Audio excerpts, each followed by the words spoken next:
So we thought that we made wheat, okay, the food wheat, into our slave. But in reality, wheat made us its slave. We were first hunter-gatherers, and we lived in groups of about 20 to 50 people, and we roamed the land looking for food. It was uncertain, it was unstable, and then suddenly there was a revolution. We discovered farming, and farming provided a stable source of food that we could control, okay? The word we use is domestication. Okay? Domestication just means that we bring it under our control. And because of farming, we can now create more food than we need. And the word we use for this is surplus. And because there's a surplus, people now could do things besides farming. So for example, we could have leaders, which creates the idea of politics, right? We could also have priests, which introduces the idea of religion. And then we can have creative people, which then gives us arts. And slowly over time, these villages grew into cities. And because there was a lot of people and a lot of surplus, we could now have literature, reading and writing. So we can now store knowledge and then pass it from generation to generation and across cultures, okay? We can now have science and technology.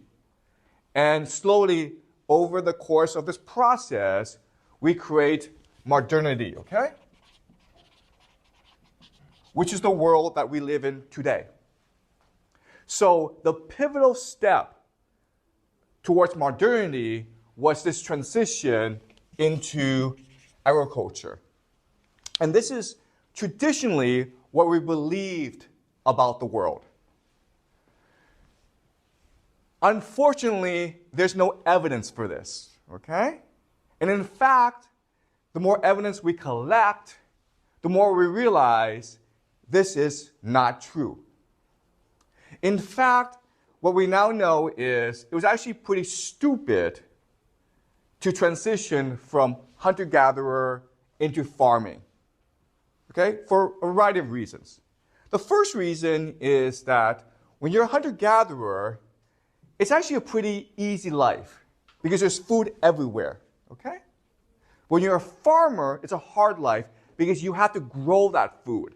So maybe as a hunter-gatherer, you're working maybe an hour a day, but as a farmer, you were working 6-7 hours a day. It was very hard to grow that food. So in the book *Sapiens*, the Israeli historian named Yuval Harari, he's very famous. *Sapiens* is also a very famous book. There's a very famous sentence, okay? And the sentence is like this: we did not domesticate wheat. Wheat domesticated us, okay? So we thought that we made wheat, okay, the food wheat, into our slave. But in reality, wheat made us its slave. And the reasoning for this is this. Out in nature, if you're wheat and you want to survive, you have to make yourself attractive to other people and to animals, okay? So you have to be tasty. And you have to be easy to find. You have to do a lot of work.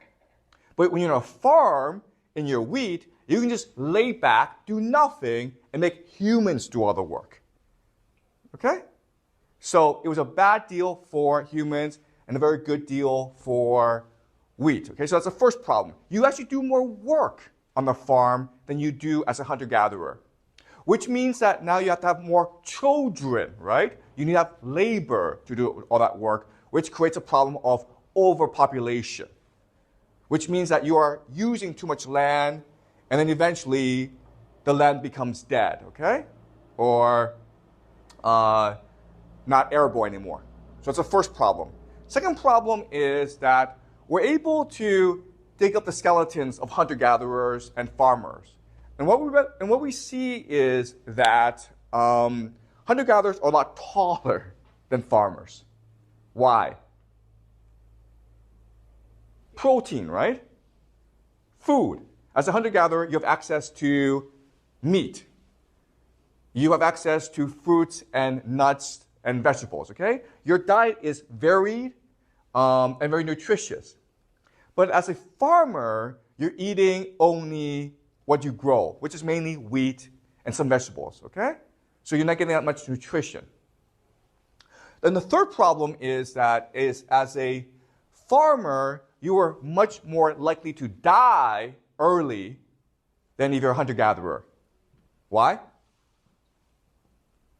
Have you guys been to a farm? What's the problem on a farm? Exactly, thank you. Pigs, right? Animals. They're everywhere. Plus, where do you put the garbage? Where do you go to the restroom, right? So because people are together in a very unclean place, it's much more likely to contract disease and then die. Okay? So for these three reasons, the transition from hunter-gatherer to farming makes no sense. And even today, we are not able to explain to you why this transition happened. Okay?